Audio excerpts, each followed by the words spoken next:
There are those that just want to be left alone, and those that just won't leave them alone. Which one are you? The Ernest Hancock Show. Love ain't the same on the south side of town. You could look, but you ain't gonna find it around. It's the same old story, same old song and dance, my friend. It's the same old story, same old story, same old song and dance. Yes, same. You know, and we went through this. It was 4 years ago.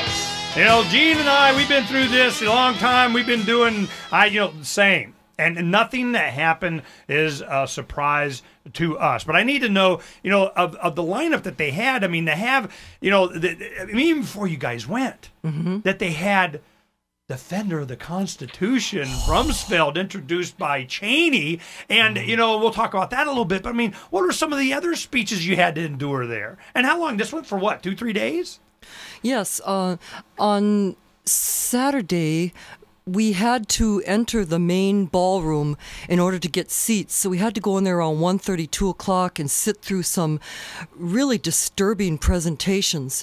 There was one, basically it was called Our Role in Afghanistan. And they had 3 panelists. One of them was sane, and the other 2, in my opinion, were insane. Their whole bent was, we got to kill them, we got to get those Al Qaeda, we got to destroy, we got to murder, and they expected the crowds to be cheering. And I talked to so many people, myself included. It was sickening. It was scary. Their mindset, they're just. It's a beautiful day over there, and they come up and they see a hut that has an Al Qaeda flag, and so they said, "We got to go in there, boys. Got to go in there and kill them." And people were just like, nobody was clapping. Everybody was like horrified. And then this other guy. And what's crazy is they expected people to cheer. Yeah, they did. And we just wanted to get up and leave, but we had to stay there and keep our seats. And then, this other man, he said, really, we're not there for Afghanistan. We're there for Pakistan. And people goes, oh, they're finally saying that. Our objective is really Pakistan. And we're going, yikes. And, well, tell me about the part where Rumsfeld. Were you there when Rumsfeld and Cheney? No, I didn't get to be there for that, but I did have one woman come up to the crowd to me and say, "You've got to tell Ron Paul to rein in his people. You can't be in there yelling war criminal at yes, we can. Mr. Cheney and Mr. Rumsfeld." And I just looked at her like, read my mind. You don't think he's a war criminal?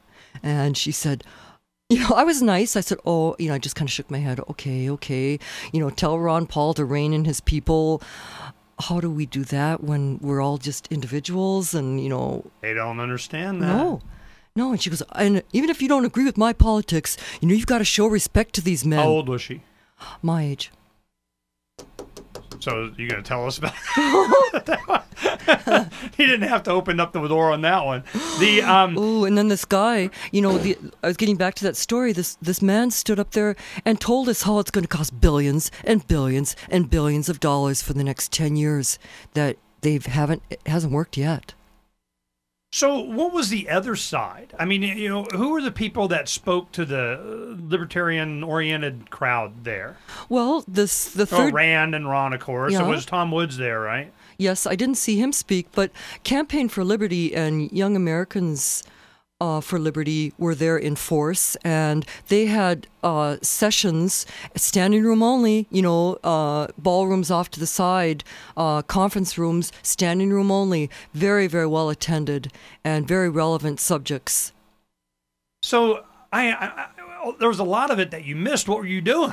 Street action. Handing out leaflets. We took half a ream of leaflets, just educating people, and then we had We Know the Truth. We had these with us, and we gave out a ton of these. We got a ton of these. This is the cards that we produce on our printing presses. You know, this is the kind of thing that we do. Oh, did you see on Freedom's Phoenix, we translated this into Arabic? Yes, I did. You know, that's I did already see that. hit. I got a letter to the editor from someone that's speaking to people in Iran. You know, one thing that I thought was interesting was then on the back, and then the business cards that we have, what we did is we go, oh, we got a back of a business card. We can do that. So we've put our bandit on there, throwing a bouquet of flowers. And, you know, the one thing that was interesting to me is I went and I looked on Freedom's Phoenix right now. We turned on all the translating buttons. On the top navigation bar, you go up there, it says translate. We have 39 languages. Beautiful. The philosophy of liberty is translated into 39 languages, but they didn't have Arabic. So we sponsored them a little bit and just got it done yesterday. It's up. The philosophy of liberty from Ken Schoolin's thing, you know, JonathanGullible.com, you know, you see it as a stick figure, and it's just all about self-ownership. It's now translated into Arabic. We put it up. Iran saying, hey, what about us? Well, they have the philosophy of liberty in Farsi, so I sent that to them and said, look, it's here. But they go, no, we can't read Freedom's Phoenix in Farsi. I looked at Google. Farsi is one of the only languages that Google has not offered a translation for. Wow. And I go, they got Azerbaijan and Czech and, you know, Swahili and everything, but not Farsi. And I go, hey, there's a story right there. So I'm going to find out what's up with that. But I wanted to also get from you. Well, I'm sorry, you were going to say something? Well, we did take another banner, and it was our Patriot Man. You know, the Freedom's Phoenix man, another banner, and we were standing in the hotel lobby doing another, pose with your friends with that in front of us, and some people walked up to us and said, oh, is that for Cairo? And we go, it's for America and for Cairo. Somebody's reading Freedom's Phoenix. Yes. You know, this is, wow.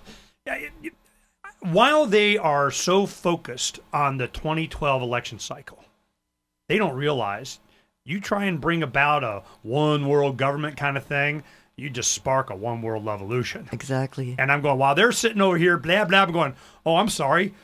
We didn't infect America enough. We're going worldwide, boy. You know, where y'all been? Didn't you get the memo? Well, one of the speeches included the train of thought, okay, over in Egypt, they are having street demonstrations. How come the liberals say that that's wonderful over there, and they're acknowledging over there, and they refuse to acknowledge the fact that we've been marching in Washington and in every city in America looking for the truth as well? Oh, because we know it's all pretend, you know? Do we know? I mean, you saw it at CPAC. You saw what Fox did with it. You saw with how so who were the people that were booing? Now, they were overwhelmed by the Ron Paul people, but you know there are people not happy with that result. Well, actually, I think everybody was really happy with the results, and I was there when they announced it. But what's predictable, of course, we were all kind of holding our breath, and they kept dragging it on and on and on. I mean, for heaven's sakes, we got in there at 1:30, and they didn't announce till 5:30. And when they started marginalizing the winner, everybody started just yelling, Ron Paul, because we knew, here we go again. You know? Yeah. And it probably wouldn't be as amped up if they'd stop doing that. Yeah. Yeah. If they just stopped doing that and allow them to get the message out and say whatever and let whatever. Because I remember every single time that the entire revolution took another amp up was when they tried to suppress it. Yes. It's almost like you want to give them a $20 bill and say thank you. Yes. You know, and they're going to, that's the only way that I'll get sucked into this thing is because my thing is everybody gets to express themselves. And if you try and suppress people expressing themselves, I'm creative and letting them express themselves. Yes. Rah. And after the straw poll was announced, of course, a lot of us did need a drink. And so we went over to a pub, and I took that, the Lovolutionary banner again, and we hung it over the table of the Ron Paul Revolution people. And there were about 30 people sitting at this huge table, and there it was. Did you have fun? Yes, we had very much fun. Do you think it produced more networking? Did the people that were probably not big Ron Paul supporters, did they kind of start to see the energy, see what they were up against? And how happy. And, of course, once again, we networked and made friends with people from all over the United States and probably all over the world. We got interviewed by radio, what was it, some Scandinavian TV interviewed me and Joan, and they said, why? And I said, because he's consistent. Ron Paul has been consistent his entire career. He is the champion of the U.S. Constitution. Yeah, well, you know me and the Constitution. I'm going to let you get by with that one. You know, it's just freedom. Freedom's the answer. What's the question? Thank you. Thank you. Oh, we're having a good time. I'm so glad we get into the week with Jeanne. We'll see you next week.